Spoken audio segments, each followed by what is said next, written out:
This is it. Show's over, folks. I don't remember seeing that little Fiesta, but yeah, it's clearing out. Look at a tiny little Honda S800 over there. They spent the night sitting here in the naughty corner. But she's not naughty, she's amazing. Let's have a look at the drip trays.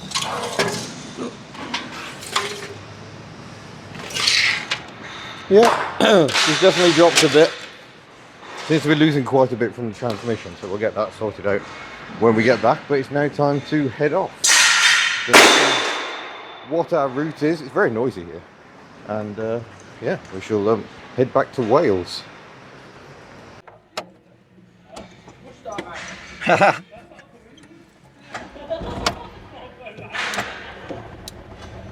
Come on, Tuck. Oh, come on, Tuck.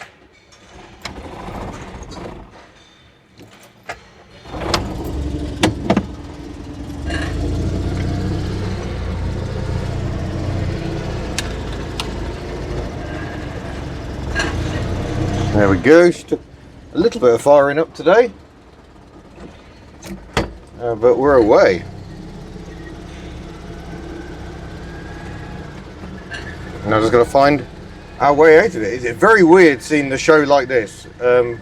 We were in it just yesterday, but there's the vampire jet car that almost killed Richard Hammond, and there's the brand new Mark 1 Escort we saw up at the Late Break show with Johnny Smith.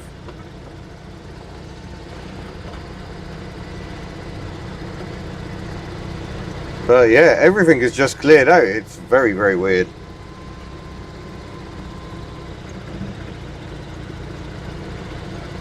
So much litter and debris. I'm pleased to say our stand, you wouldn't have known we were there. Right, how do we get out of here? I wonder.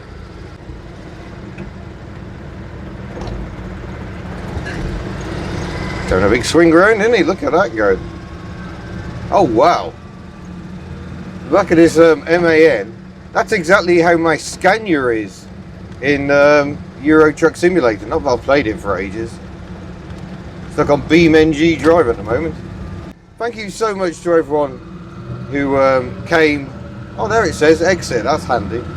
Everyone who came to the show. It was so lovely to meet so many people. I know Matt and Steph, Furious Driving iDriver Classic, also had an amazing time. My voice is shot to ribbons, so I think I'm probably not going to talk much more. See if I can find my way out of this place. Well, we managed to escape, but it's 163 miles to home, 4 hours 20 minutes. Which is a fair bit slower than it would be if we just jumped on the motorway, but I just don't feel it.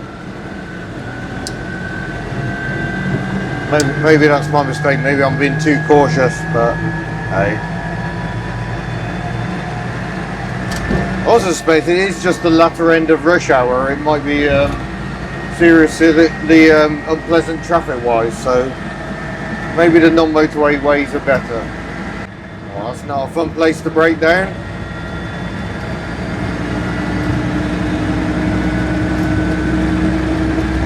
Come on, Tuck, you can take it, you can take it.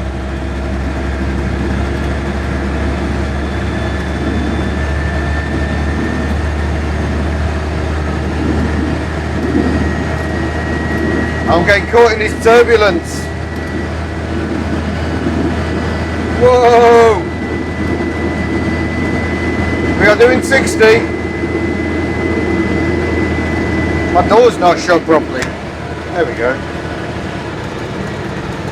This van has just overtaken us and then slowed down. Amusingly, he's got on the back of his van, Bromford, are you following us? Yes, and I wish you'd get out the bloody way. Infuriating, I've got a huge truck behind me, and he pulls in front of me and slows down. What an idiot. I apologise if I sound a bit weird, I've got my earplugs in, so I find it very difficult to know what I actually sound like.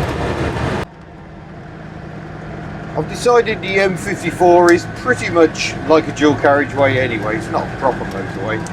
So we're going to go and do a section of that. Tuck's first time on a motorway since September 2019.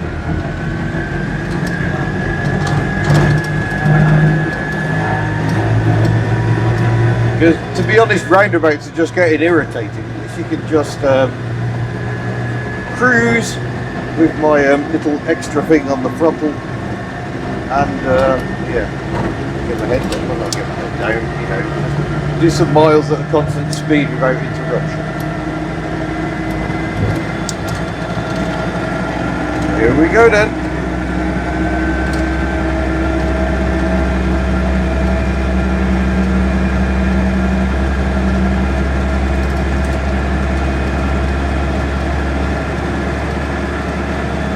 The little blind spot mirrors I've added make such a difference. I feel so much more confident on motorways now, because I've got a much better idea of what's around me. I'm just cruising at 55 beyond this truck, picking up a mild slipstream effect there, I think.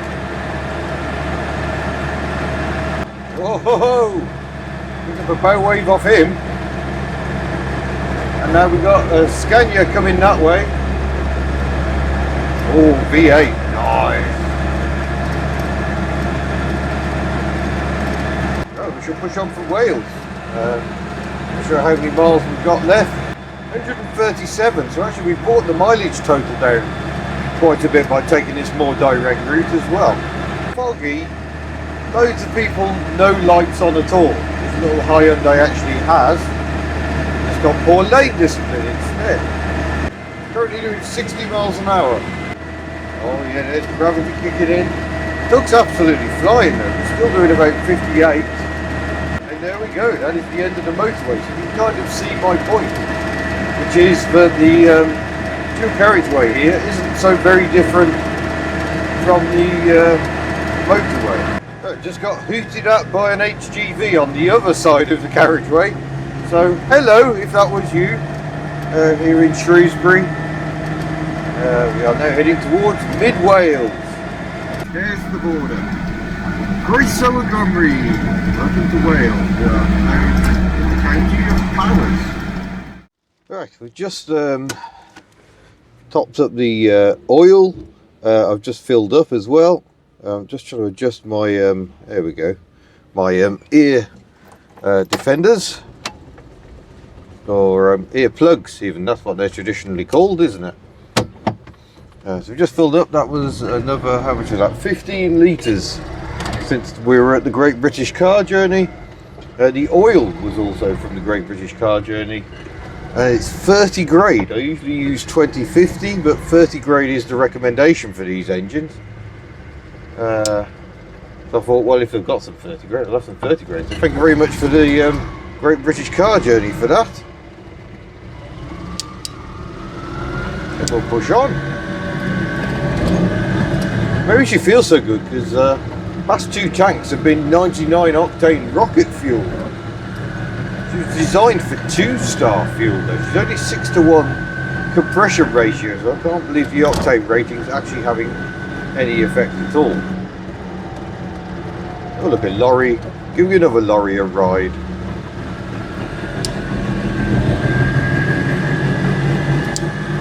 She carry on, leaving Welshpool.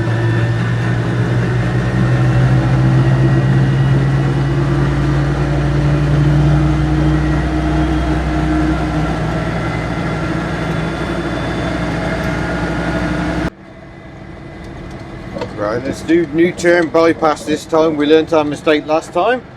Nice El Grand there, the earlier style of Nissan El Grand.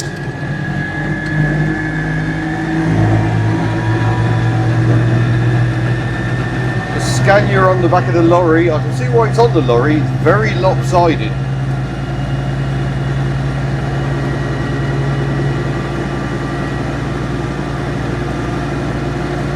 We don't climb to get started.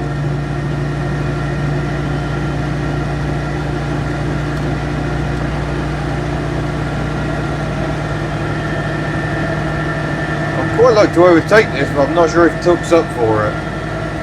Oh, road's getting notably wetter as well. Put our headlights back on, I think.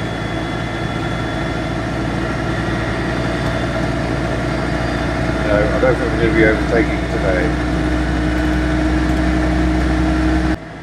Aha!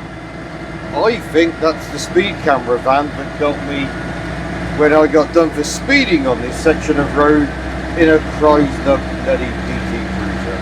Because it's 60 miles an hour over there, not 70. Some people think it's a 70 mile an hour stretch.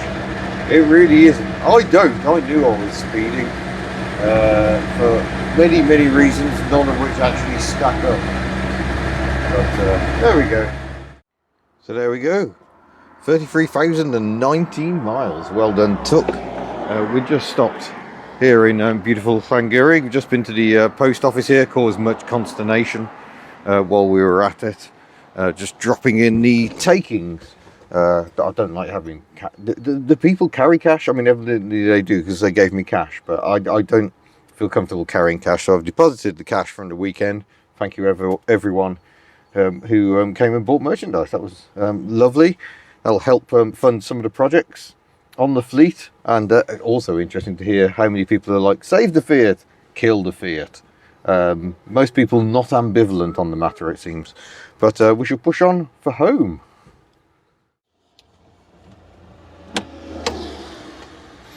The good thing about Wales is the roads are always in really good condition. The bad thing about Wales is that they're always working on the roads. I'm not sure the surface was actually that bad here, but nonetheless, they are resurfacing it. This is the A44 Invacar.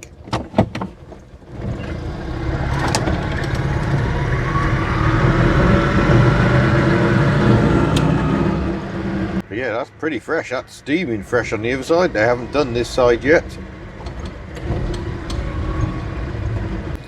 To the left is the exit of the My Herring WRC rally stage. So this stretch you quite often see cars. We're between Sweet Lamb and My Herring at the moment. There wasn't a Wales Rally GB this year, which is a bit sad. Hopefully it'll come back next year, especially as it's Elvin Evans' home rally. I need to catch up with the WRC, see what's going on.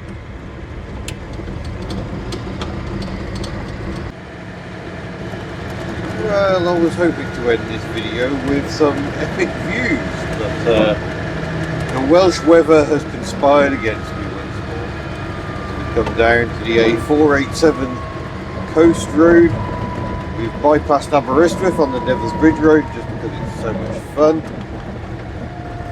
It does actually save a little bit of time as well, because especially when there's lots of roadworks on the A44 at the moment.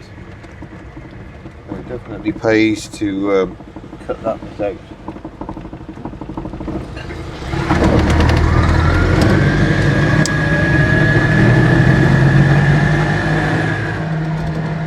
Yeah, what a beautiful day.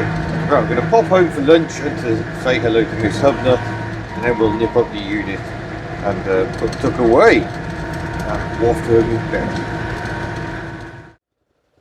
And there we go, we have made it. It's a long road from the NEC, but finally we are home.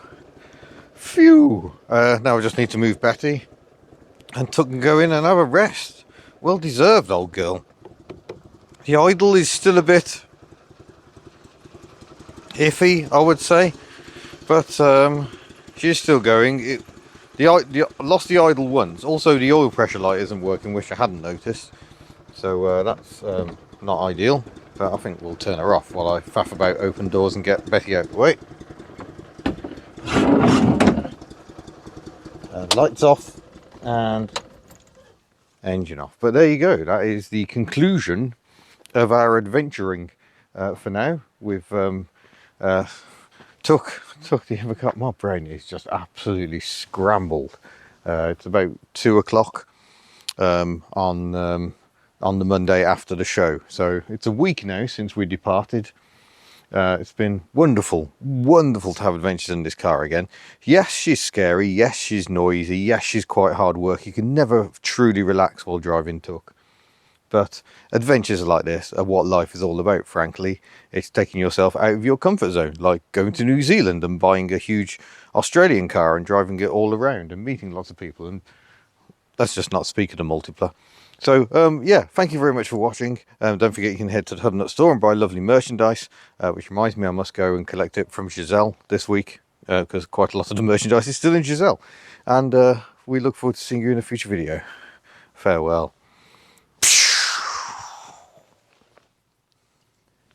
So very nearly, says Invacar.